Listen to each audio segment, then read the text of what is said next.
hivi viti vilibaki kidogo tu kujaa, lakini sasa hivi ninaona magepo mpaka nashtuka. Huku ndo wamepasuza kabisa, huku wote wanaondoka. Kwa hiyo niwashukuru sana, lakini niwaambie jambo moja kwamba hiki kinachozalishwa hapa ni kwa ajili yako, sawa eh? Hiki kinachozalishwa hapa ni kwa ajili ya nani? Yetu. Ni kwa ajili yako ulioko hapa.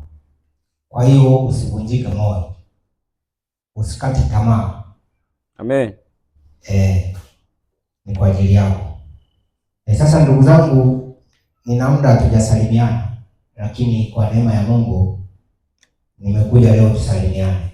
Na katika somo la leo ninaomba niseme hili kabla sijaenda kwenye somo husika. Katika somo la leo ninakuomba tu utafakari kwa kina, utoke katika ule Ukristo ambao tumeuzoea.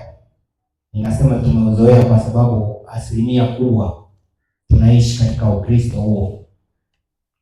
Tafakari kwa kina kila andiko tutakalokuwa tunasoma. Sio maneno yangu, hayo maneno unaweza ukayaacha yakapepesuka, lakini kila andiko tutakalolisoma ulitafakari. Bwana Yesu asifiwe, watu wa Mungu. Amen. Nikualike katika ombi.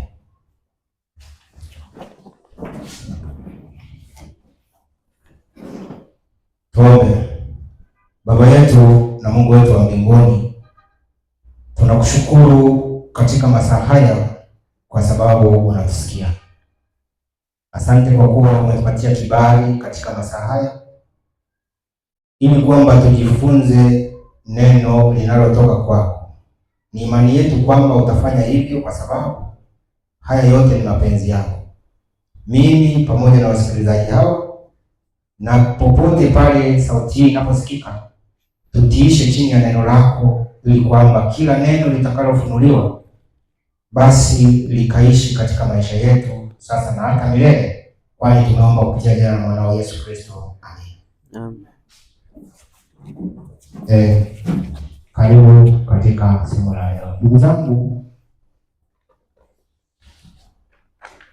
nina jambo ambalo sio kubwa sana, na somo la leo halitakuwa refu au linaweza likawa refu, lakini kutokana na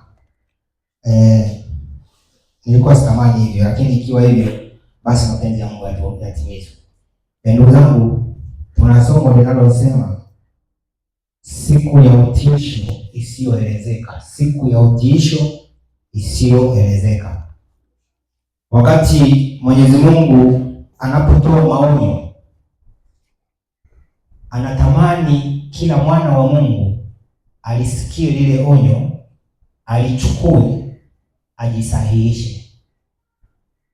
Ninarudia tena, Mungu anapotoa onyo lolote katika Biblia, anatamani kila mtu anayesikia alichukue lile onyo, ajisahihishe, alafu amrudie Bwana. Lakini nimetangulia kusema kwamba wengi wetu tumekuwa tukijifunza Biblia, tukisoma hii Biblia, lakini hayo maneno saa nyingine yanatuhusu sisi wenyewe, ila hakuna badiliko. Tunasikilizana vizuri? Wakati fulani yanakuwa hayo maonyo yanatuhusu sisi, lakini tunajifanya kama sio sisi, ni wale ambao hawajali. Hiyo sio kweli. Hiyo sio kweli. Ukikuta neno linagusa katika maisha yako, usijitetee. Sawa eh?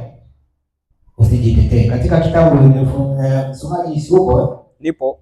Nifungulie katika kitabu cha Isaya 2.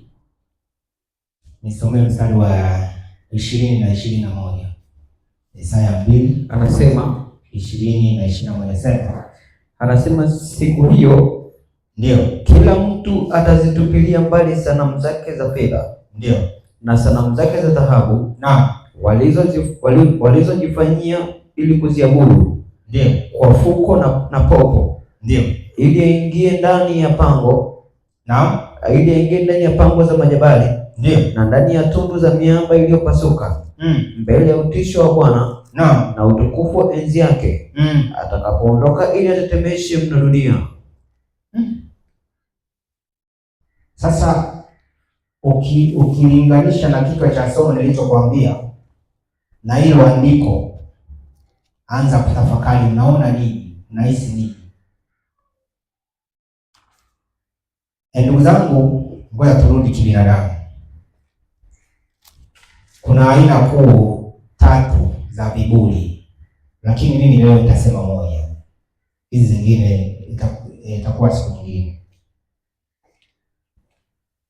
Kati ya kitu kinacholeta uangamivu mkubwa na kuwatoa watu katika neno la Mungu au kuwatoa watu katika uweza wa Mungu, uwepo wa Mungu, ni kiburi cha uzima. Kiburi cha nini? Cha uzima. Kiburi cha uzima. Leo hii tunahubiri kuhusu Mungu mmoja, tunahubiri kuhusu Sabato, tunahubiri katika hili, unakutana na upinzani mkubwa. Lakini acha nikwambie, kama kusingekuwa ni uzima, yamkini inawezekana katika 10 wanaobisha wangebaki 3. Kiburi cha uzima. Uzima unatusababisha tumwache Bwana kwa sababu ya kiburi cha uzima. Shetani anamwambia Mungu, anasema kwamba mtu akiguswa nyama kwa nyama, hata chochote alichonacho anafanya nini? Anatoa. Watu wengi unaowasikia leo hii, ngoja niseme jambo. Siku moja, ngoja niwape kisa hiki. Siku moja nilikuwa pale Salenda, daraja la Salenda kama unaenda Posta pale. Na ukumbuke pale Salenda kuliwahi kipindi hicho ndio kumetukia tukio na yule jamaa yule alipiga risasi na polisi anaitwa nani? Hamza. Basi wakati tuko pale sisi tulikuwa kuna vitu vilikuwa kuchukua pale. Lakini hapo ndio tukio bado bichi. Basi wakati tuko pale, rafiki yangu mmoja ni mbeba vyuma, mbavu kweli kweli. Basi sasa wakati tuko pale, yeye yuko nyuma, mimi niko mbele. Umeona? Basi nakuja kugeuka hivi mbele, nyuma simuoni. Sasa naangaza nimeona yule anaruka kwenye upande wa pili kwenda barabara nyingine. Pale kuna barabara mbili huko, na anaruka barabara nyingine kwenda barabara nyingine. Sasa mimi nikapigwa butwa hapa. Kuangalia kwa mbele huko, naona polisi wanabunduki. Basi sasa nikajiuliza, akabaki na mashaka hapo, najiuliza huyu mtu kaiba au ni kibaka? Hata ndio ni rafiki yangu hivi, inawezekana leo akawa ni kibaka kwa sababu amekimbiaje mara moja kufika kule. Mimi basi mimi pale kwa kweli sikukimbia kwa sababu tayari wa polisi walikuwa washaniona. Alafu hata hivyo yani sijajiandaa kukimbia kimsingi. Umeona bwana? Basi mapolisi walikuwa 4. Basi wawili wakaenda hivyo, wawili wakamfuata kule alikoenda. Sasa mimi mfuata nikasema sasa hapa, yani hapa ninapojifanya kama simjui na siwezi kuingia kwenye tukio ambalo sielewi. Umeona bwana? Basi na mimi kwa sababu tulikuwa tunaenda hivi, nikageuka nikaanza kurudi hivi. Basi bwana. Na hapo sasa ukumbuke yule bwana baadaye anakuja kumuuliza kilichomkimbiza. Eti alipowaona mapolisi akafikiri kwamba watamuita Hamza. Umeelewa hiyo habari? Yaani eti alipowaona mapolisi pale akajua kwamba huyu hapa tukicheza na mwili wangu hapa, basi inawezekana nikapata cha moto. Yeye akakimbia. Hana kosa lolote, yani alikuwa hana kosa. Umeelewa? Yaani hana kosa, lakini anakimbiza nini? Roho yake. Sasa hebu tujiulize, kama mtu anamuogopa hivyo mwanadamu mwenzake kwa sababu ya karo hapa aliko nako, habari gani ambayo tunasema kwamba kuna mtu anaweza kuua nafsi na roho? Lakini Mwenyezi Mungu akikugusa katika mazingira ya afya, ndio utaelewa kitu kinachokizungumza. Sasa leo tunataka somo letu tutaangalia kiburi, Mungu anavyoshughulika na kiburi cha wanadamu. Mungu anavyoshughulika na nini? Na kiburi cha wanadamu. Ukisoma katika kitabu cha Mathayo 22 ule mstari wa 29, Biblia inatuambia aina fulani mbili za watu wanavyopotea. Aina inayosema aina moja hapo inazungumzia kwamba kwa kutokujua maandiko. Lakini mimi ninatafakari zaidi, kuna watu wanayajua maandiko lakini unakuta wako wamekaa katika nini? Katika uongo. Na sio kwamba wamekaa katika uongo hawaelewi kwamba huu ni uongo. Maana kuna wengine hawajui, ni kweli. Lakini kuna wengine wanajua maandiko na wanajua kabisa kwamba huu ndio ukweli, ila wako kinyume nao. Nafikiri labda hiyo ndio anasema kwamba kutokujua uweza wa Mungu, sawa. Lakini pointi yangu ni nini? Pointi yangu ni kwamba unaweza ukawa unajua ukweli, lakini unasikia una nguvu za kubadilika. Na shetani anakunyima nguvu za kubadilika ili kusudi udumu hapo. Nisomee katika kitabu cha Ufunuo 11 mstari wa 14. 11:14 Ufunuo. Wakati Mungu anazungumzia kuhusu maonyo, ametumia neno ole. Anasema ole ya kwanza imeshapita, ole ya pili imeshapita. Anasema tazama na ya tatu inakuja upesi. Soma. Anasema ndio, ole wa pili umekwisha pita. Ndio. Tazama ole wa tatu anakuja upesi. Ole wa tatu unapokuja upesi, Mungu anatazamia nini kwa watu wake ambao ni mimi na nyinyi? Tumeishapokea ole ya kwanza, na kumbuka hata mhubiri aliyetoka mchana hapa amezungumzia kuhusu kipindi tulicho nacho. Tuko katika kipindi ambacho sio cha kufanyia mzaha, kwa sababu wakati wetu ni mchache. Ndio maana unamuona shetani ana bidii kubwa, ana jitihada kubwa. Ninashangaa tu, lakini Biblia huwa haisemi uongo inaposema watu wa nuru bado wamelala. Watu wa nuru bado wamelala. Lakini shetani, hebu tafakari dunia inavyoweka mambo yake katika mstari, katika uimara, hata katika haya mafundisho unayoyaona yanatengenezwa.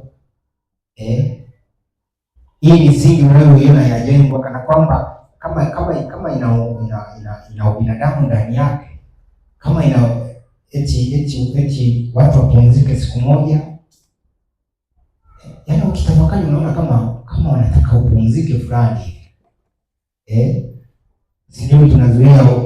Hebu mimi niliwahi kuwauliza, kwa mfano hapa Tanzania, mimi nimekulia katika familia ambazo kipindi hicho mimi naanza kujua, tulikuwa tunapikia kuni. Kupika chakula tunatumia nini? Kuni. Tumekuwa hivyo, wadogo zetu wamekuwa hivyo, na mama mwenyewe au babu mwenyewe amekuwa hivyo mpaka leo hii. Alafu unaambiwa kwamba sasa hivi unazuiwa kuni kwa sababu ya kuchafua mazingira.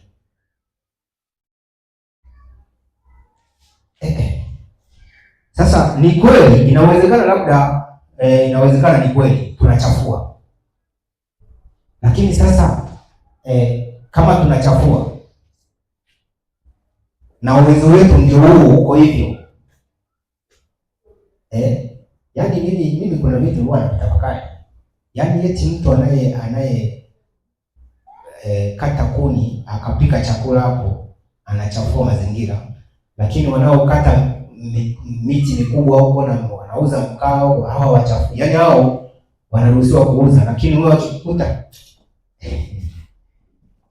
mimi bwana nimezaliwa katika kando ya ziwa. Kipindi Magufuli yuko alikuwa katika wizara ya uvuvi,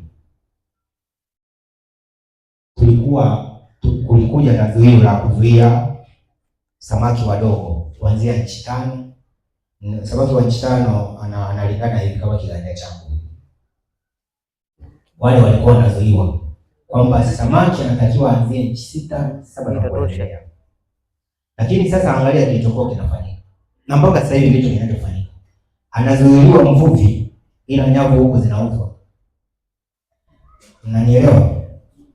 Mvuvi akikamatwa anafungwa, sio kuzuiliwa tu, anafungwa, nyavu zake zinachomwa, mitumbu yake inaharibiwa, lakini maduka ni huko hamna anayegusa. Maduka yanaendelea kufanya nini?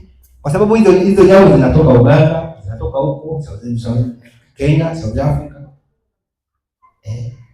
Kwa hiyo hapa unaona nini? Hapa unaona kwamba kuna vitu ambavyo vinafanyika katika dunia. Usipokuwa na akili, utaishia tu kulalamika tu.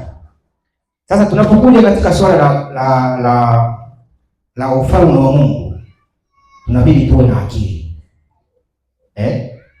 Tunabidi tuwe na akili. Tuache kiburi cha nini? Katika kitabu cha Pambano Kuu sura ya 26 nafikiri ukurasa wa 350 na hebu anza 351. Nisomea hapo, tuangalie. Tunazungumzia utisho, siku ya utisho kuelekea usioelezeka. Utisho usioelezeka. Anasema ndio, haiwezekani kueleza hali ya hofu na fadhaa itakayowapata wale waliokanyaga sheria ya Mungu. Hebu ngoja kwanza niseme jambo hapa. Inazungumziwa siku ya Bwana. Ellen G. White hapa alikuwa anazungumzia siku ya Bwana, lakini anasema tukio hilo, analielezea hilo tukio kwamba namna litakavyotokea ndicho.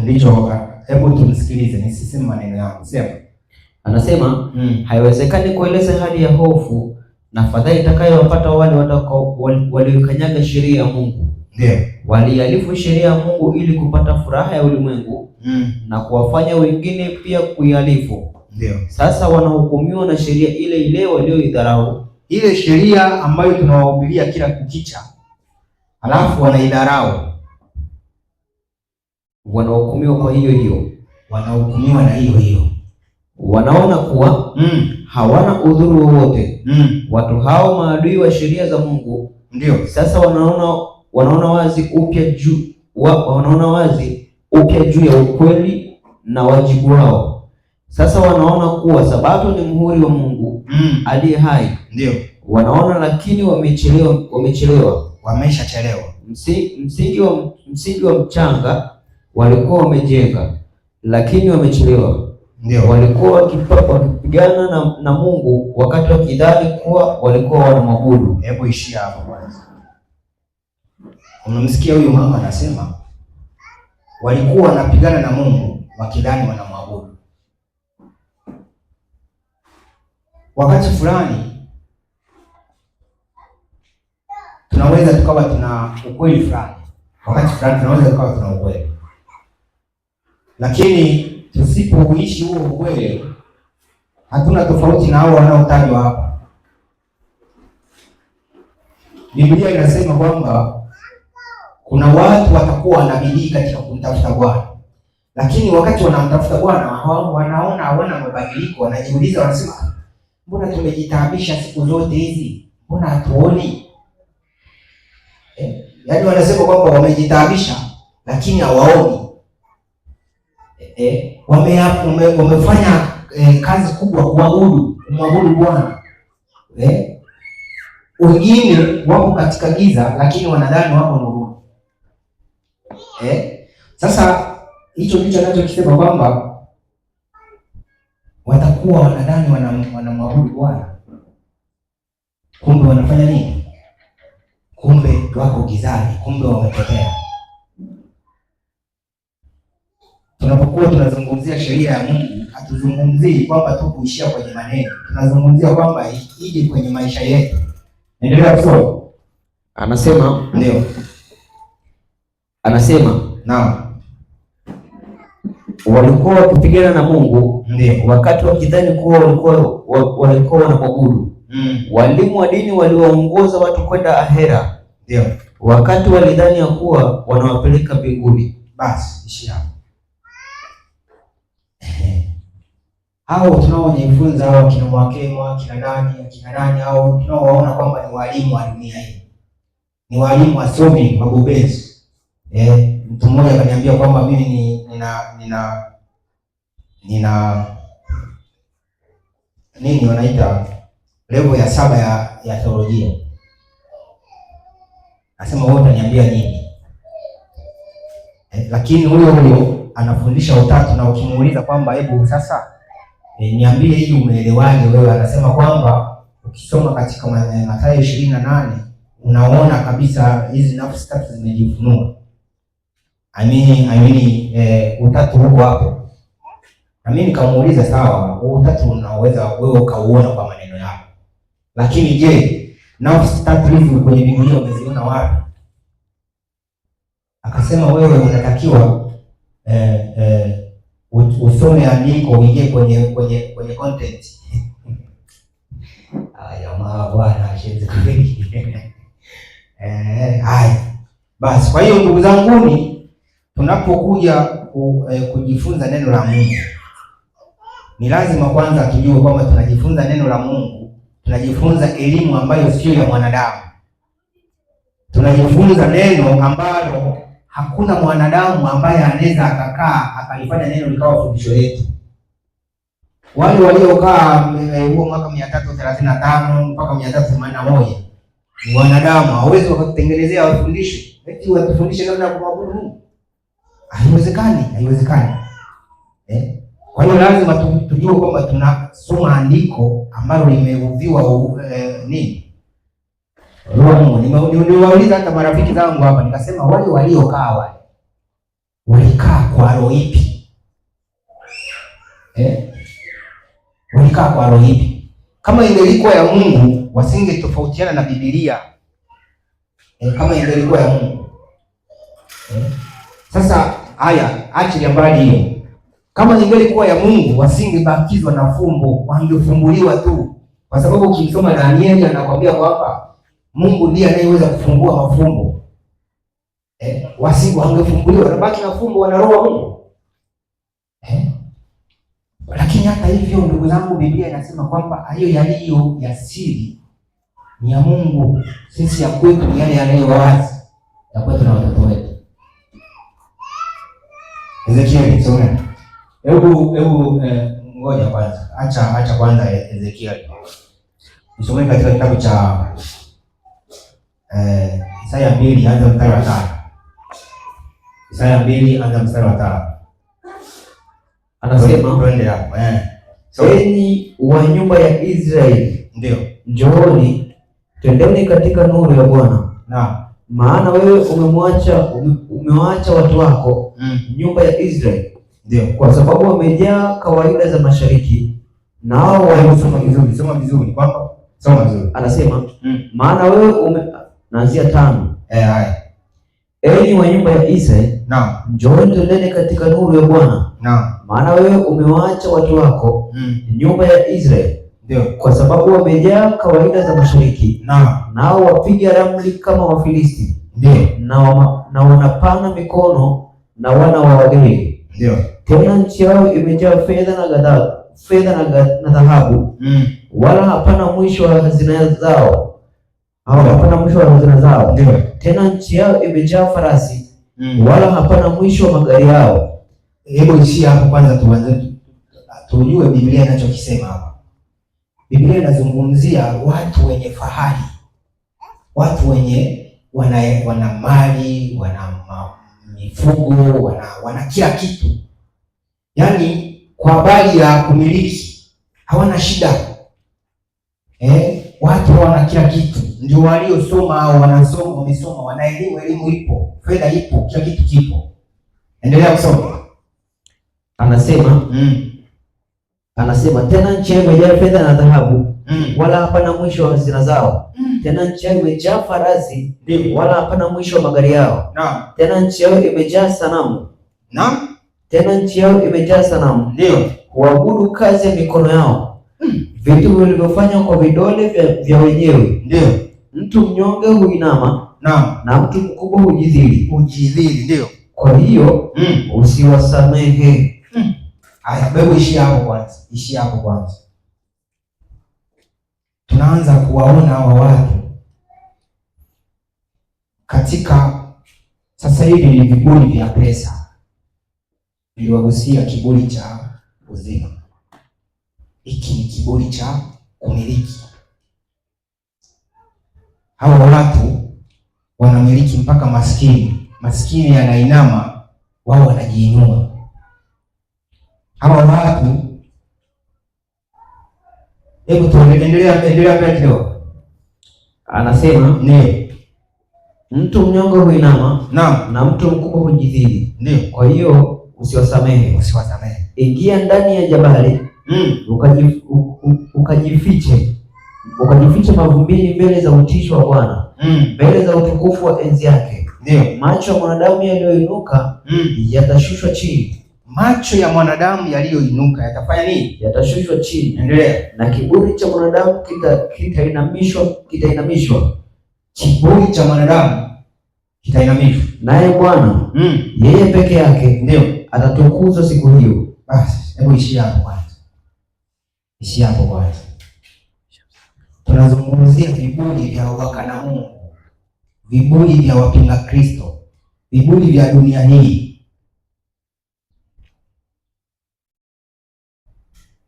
Unajua, ukinyimwa usikivu, ukinyimwa unyenyekevu. Hebu nisomee, hebu hapa kidogo, utarudi baadaye hapo. Nyakati wa Pili 7:14. Nyakati wa Pili, hapo natafuta pointi moja tu kwamba tu lazima unyenyekevu katika Mkristo, anatakiwa awe mnyenyekevu. Sawa? Anasema ndio, ikiwa watu wangu na walioitwa kwa jina langu ndio watajinyenyekesha. Basi ishi hapo kwanza, kwamba watu wanaoitwa kwa jina la Kristo lazima wao wajinyenyekeshe. Ukiona kiburi katika eneo lolote lile, iwe kiburi cha fedha, iwe kiburi cha elimu, iwe kiburi cha uzima, iwe kiburi, hayo yote ni mapando ya dunia. Lakini watu wa Mungu ni wale watakaonyenyekea. Watu wa Mungu ni wale watakaoambiwa ubaya wao wakafanya nini? Wakageuka, wacha. Hao ndio watu wa Mungu. Watu wa Mungu sio wanaoishia kusikia tu, sio wanaoishia kusema tu. Kama kusema tumesema sana, na haya tunayosema sio kwamba sisi ndio wa kwanza. Nio wote ni mashahidi kwamba wewe unapo mfano kanisa la nawapa mfano wakati mnajua wana marejeo, si walikuwa wanahubiri ukweli nyingi, yani asilimia kubwa walikuwa wanaamini wana ukweli, wana neema katika kuzungumza ukweli. Wakati yule G. White anakufa mwaka 1914, aliacha kanisa liko limesimama. Sawa? Lakini hebu tulinganishe na sasa hivi. Wale ambao walikuwa wanaonekana kwamba wanafuata nuru, sasa hivi wameshapata kivuli. Kwa hiyo sio kusema kwamba sisi tumekuwa kuanza kuhubiri ukweli. Ila tunachopaswa kujifunza ni nini? Kwamba wale walifuataje giza wakatoka kwenye ukweli, walifuataje giza. Kuna vitu ambavyo tunapaswa tusirudie makosa. Leo hii hakuna tofauti kati ya wale ambao walikuwa wanawahubiria. Nilimsikia nani huyo ndio kipindi kile kabla hajaondolewa katika uongozi wake, anasema sisi hatuhubiri malaika watatu, sisi tunamhubiri Kristo. Yaani eti na ujumbe ameshaukataa.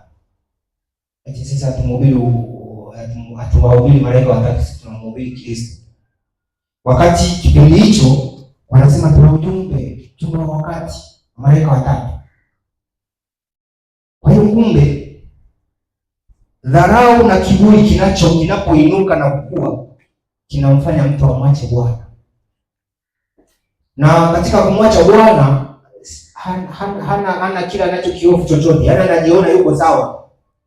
Mpaka unaweza ukashangaa sasa, huyu wewe vipi tena? Mbona unashangaa kama tunavyomshangaa Makemo. Yaani unamshangaa kwamba huyu vipi inakuaje? Ana ujasiri gani wa kuhubiri kitu cha namna hii?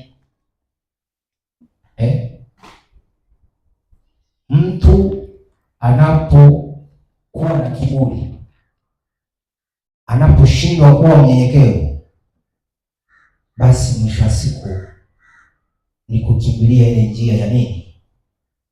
Njia ya uasi. Endelea msomaji, endelea pale ulipoishia. Isaya 5 pale ulipoishia, tuendelee.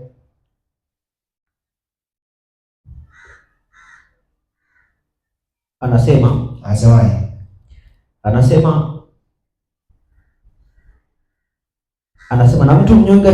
na mtu mnyonge ainamishwa. Ndio. Chini kidogo. Anasema mtu mnyonge atainamishwa na mtu mkubwa amedhilika, na macho yao walioinuka hunyenyekezwa. Bali Bwana wa majeshi ametukuzwa, hukumu ya Mungu mtakatifu ametakaswa katika haki. Ni hapa kweli? Sio mbali na hapo, ila juu kidogo. Isaya 5. Isaya 5. Tulianza Isaya 5. Isaya 2. Isaya 2 mstari kuanzia 5, lakini tulikuwa tuko nafikiri mstari wa 9 kama sijakosea. Hebu angalia hapo Bwana anasema macho ya mwanadamu yaliyoinuka yatashushwa chini, na kiburi cha mwanadamu kitainamishwa. Naye Bwana yeye peke yake atatukuzwa siku hiyo. Kwa maana kutakuwa siku ya Bwana wa majeshi juu ya watu wote wenye kiburi na majivuno, na juu ya yote yaliyoinuka nayo watashushwa chini, na juu ya mierezi yote ya Lebanon iliyo mirefu na kuinuka, na juu ya mialoni yote ya Bashani, na juu ya milima mirefu yote, na juu ya vilima vyote vilivyoinuka, na juu ya kila mnara mrefu, na juu ya kila ukuta uliobomoa. Hebu subiri. Yaani hivyo vitu anavyozungumzia hapo, anazungumzia tabia ya kujiinua. Tabia ya kuinuliwa. Tabia ya yani, ndugu zangu, hata mkisoma nani katika kitabu cha Mwanzo katika Babeli, kilicholeta shida wale waliojenga ule mnara, Nimrod anasema kwamba tujifanyie mji, na kilele chake kifika wapi? Mbinguni. Kiburi cha kujiinua kinaleta maangamizi. Kiburi cha kujiinua. Wewe ni mkubwa ndio, lakini hebu jione katika udogo. Wewe ni msomi ndio, hebu jione katika wasiosoma. Jione kama uko kwenye jamii. Sijamaanisha usitumie elimu yako, lakini itumie kana kwamba isikutenge na hao wengine ambao hawana elimu. Wewe ni mwenye fedha ndio, lakini usiwanyanyapai wasio na fedha. Una viungo vyako vimekamilika, sio mlemavu, lakini usiwadhiaki walemavu. Kiburi. Jamani, Bwana Yesu asifiwe. Amen. Zaburi 10. Achia hapo, utarudi hapo baadaye. Zaburi 10 mstari wake nisome. Kiburi kinampelekea mtu kuzungumza maneno magumu mpaka kwa mshangao. Na hicho kiburi ndicho kilichowafanya watu wanasema kwamba hakuna Mungu. Wewe unafikiri ni nini? Hamjawahi kukutana na maneno ya namna hii? Kwamba wewe Mungu uliwahi kumuona? Alafu unamwangalia aliyekuambia hivyo usomi. Soma. Anasema ndio, mdhalimu kwa kiburi cha uso wake asema. Anasemaje? Hatapatiliza. Jumla ya mawazo yake ni hukumu ya Mungu. Hakuna Mungu. Rudia tena, anza hapo. Mdhalimu kwa kiburi cha uso wake asema. Kwa kiburi cha mdhalimu anasema hivi, hatapatiliza. Yaani hatapatwa na jambo lolote baya. Jumla ya mawazo yake ni hakuna Mungu. Maakili yake yote inamtuma kwamba hakuna yupo. Kiburi cha uzima, kiburi.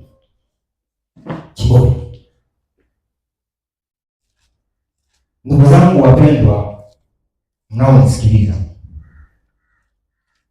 ni kweli kabisa kwamba sisi tuko Babeli. Lakini jambo la kuzingatia, huu sio wa dunia hii. Ni kweli kabisa, inawezekana tuko Misri. Jambo la kuzingatia, sisi si wa Misri. Jamani, Bwana Yesu asifiwe. Sisi si wa Misri, tunapita. Kuna siku Mwenyezi Mungu atasema kwamba haya, hebu endelea pale chini kidogo tu hapo. Isaya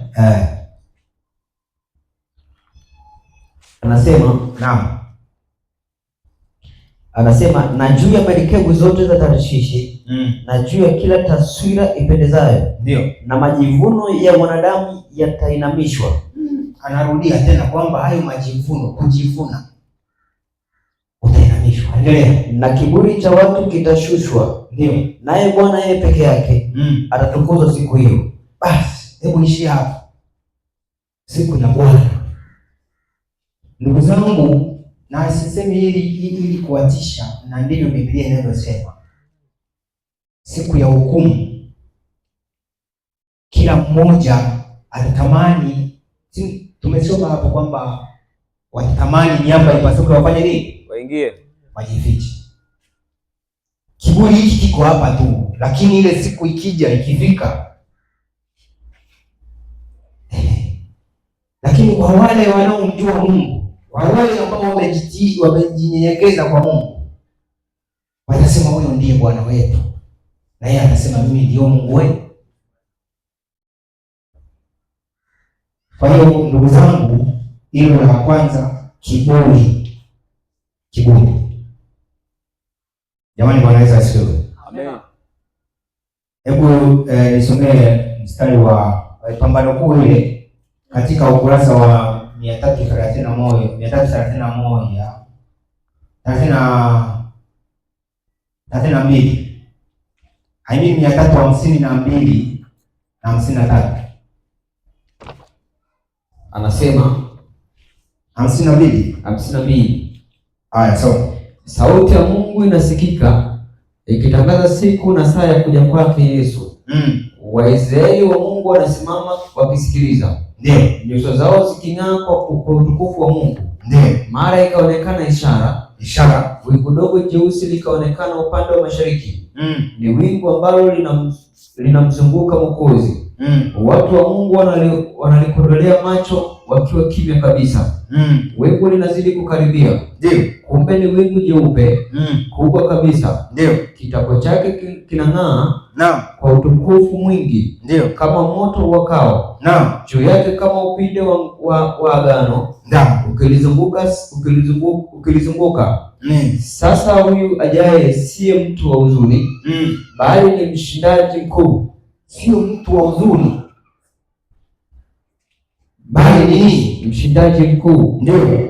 Anasema malaika ambao ni wengi mno, wasiohesabika, wanafuatana naye. Ni wengi mno, maelfu mara elfu kumi, elfu mara maelfu. Ndio. Kila jicho litamwona mkuu wa uzima. Taji ya utukufu imo kichwani mwake. Ndio. Uso wake unang'aa kuliko jua la mchana. Ndio. Katika vazi la paji la uso wake analo jina limeandikwa, Mfalme wa wafalme, na Bwana wa mabwana. Basi ishi hapo kwanza. Kwa hiyo ndugu zangu, kwa nini nimesoma hapa kwa kipengele hapa? Kwa nini nimekasoma hapa kwa kipengele? Liko tumaini kubwa katika siku za usoni. Nimekasoma hapa kwa kipengele. Wakati wengine wanawekwa kitimoto, wanaletwa hukumuni, wanatamani nyamba ipasuke, waingie humo, wajifiche kuliko kuepuka utisho wa Bwana. Liko tumaini kwa watu wa Mungu. Liko tumaini.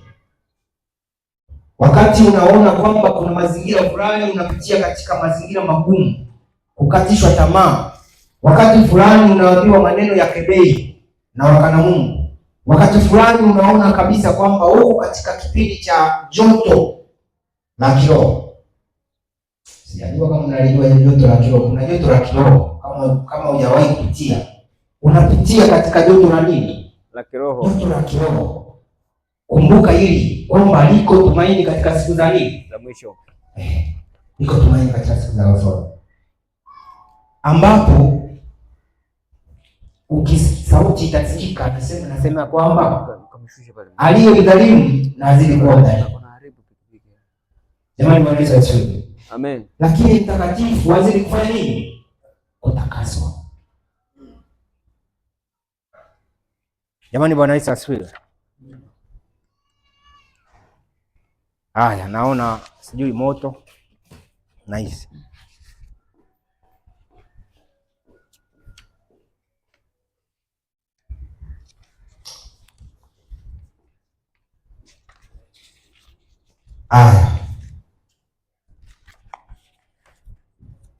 Na sasa wapendwa,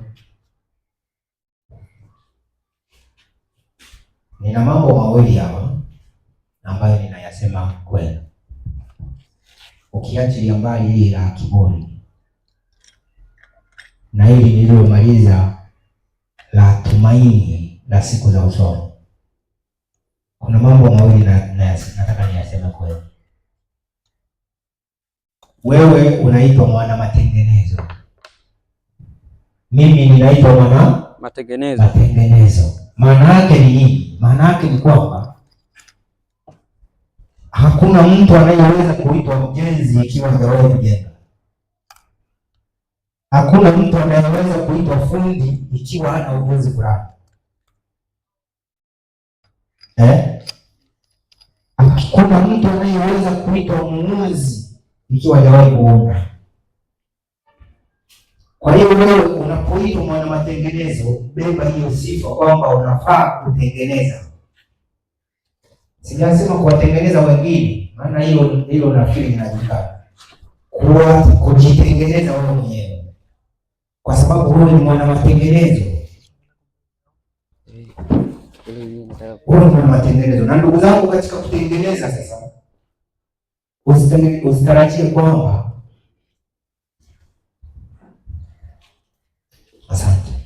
usitarajie kwamba kuna mtu atatoka huko akwambie bwana fulani, unajua hapa bwana unaenda kinyume. Kwanza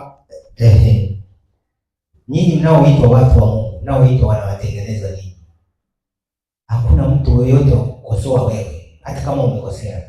Sana sana utasema ajifanya mwana matengenezo. Hapo sasa ndipo unapo lile neno linapokuja ambalo nalisemaga kwamba kuifanya injili kuwa ngumu. Yaani hebu mimi ninayehubiri hapa alafu wanikute kwenye baa sijui sehemu gani ninakula miraa, kesho nije hapa nianze kupiga propaganda, naifanya injili kuwa ngumu. Kwa hiyo usipojikosoa wewe, hakuna kukosoa, mwisho wa siku utaangukia katika lile kundi ambalo linatamani miamba ipasuke.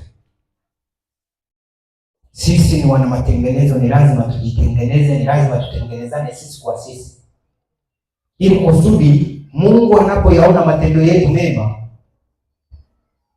watu wanapoyaona matendo yetu mema wamtukuze Mungu aliye mbinguni, si ndio? Amen. Nadhani Biblia inasema hivi. Kwa hiyo ndugu zangu, tunafaa kujitengeneza. 53 malizia kale kapengele kadogo katikati. Anasemaje? Mfalme wa wafalme anakuja juu ya wingu. Halafu utasoma na andiko lililopo hapo. Haya, anasema ndio.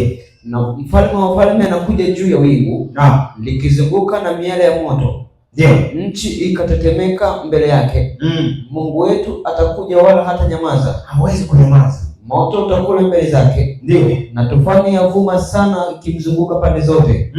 Ataziita mbingu zilizo juu. Ndio. Na nchi pia awahukumu watu wake. Ndio. Anasema katika Zaburi, katika Ufunuo 19:16. Sawa. Anasema naam, naye ana jina limeandikwa katika vazi lake na paja lake, ndio mfalme wa wafalme, naam, na Bwana wa mabwana. Mfalme wa wafalme na Bwana wa mabwana. Siku ya utisho, siku ya utisho isiyoelezeka. Nimesoma ni Zaburi. Soma nani? Zaburi ya 50. Zaburi ya 50 mstari wake ni wa 3 na 4 hadi wa 4. Ngoja kwanza. Isaya 25 mstari wake ni wa 9. Kuna ka kipengele hapo kanasema wote waliokataa ukweli. Kamwisho kule ambako nilikuonyesha. Isaya 25:9. Anza ka kipengele paragraph hiyo soma. Wote waliokataa ukweli. Ukurasa wa 353. Anasema wote waliokataa ukweli ndio watakuwa wakati watakapo. Hebu soma vizuri. Anasema wote waliokataa ukweli kutakuwa wakati watakapokumbuka ndio na kutafakari walivyopata nafasi ndio wakazikataa. Ndio watatetembea ajabu katika fadhaa yao. Ndio watasikia sauti za wenye haki zikisema, tazama, huyu ndiye Mungu wetu. Huyu ndiye nani? Mungu wetu. Ndiye tuliyemngoja, naye atatuokoa. Ndio Isaya 25:9. So anasema katika siku hiyo watasema, tazama, huyu ndiye Mungu wetu, ndiye tuliyemngoja, ndio atusaidie. Huyu ndiye Bwana tuliyemngoja, na tushangilie na kufurahia wokovu wake. Basi. Kwa hiyo ndugu zangu wapendwa, leo nimekuja kuambia kwamba mambo hayo matatu: moja, kuacha viburi. 2, simama kama mwana matengenezo. Usione ugumu kunikosoa. Kwa sababu usiponikosoa wewe, maana yake unanifanya mimi nipotee. Nisipokosolewa na wewe, mtumishi method, usiponikosoa wewe hakuna wa kunikosoa. Yaani usitegemee mtu alimwambia anakuja kunikosoa. Hamna. Ninajua kwamba watu wengi hawapendi kukosolewa, lakini ninakupendekezea leo, anayekukosoa huyo ndio rafiki yako kabisa. Shetani anatuvalisha vazi la kutotaka kukosolewa. Sisi ni wana matengenezo. Nikosoe, unisaidie, kwa sababu njia hii inaweza ikawa ni salama machoni pangu, lakini kumbe ni njia inayonipeleka wapi? Nikosoe, unisaidie, tukosoane. Tuache viburi. Sisi ni wana matengenezo. Isaya 58. So anasema mstari wa kwanza anasema, nasoma mpaka na wapili. Piga kelele usiache. Naam. Paza sauti yako kama tarumbeta. Ndio. Wahubirie watu wangu kosa lao. Naam. Na nyumba ya Yakobo dhambi zao. Ndio. Wapili anasema, walakini wanitafuta kila siku. Hupenda kujua njia zangu. Kama vile taifa waliotenda haki. Ndio. Wasiwache sheria ya Mungu wao. Ndio. Hutaka kwangu amri za haki. Hufurahi kumkaribia Mungu. Basi ukishuka kule ndiko kuna maneno waliokuwa nawaambia kwamba wanasema mbona tunajitaabisha, tunakutafuta wewe lakini hatuoni. Wanabidii katika kumtafuta Bwana.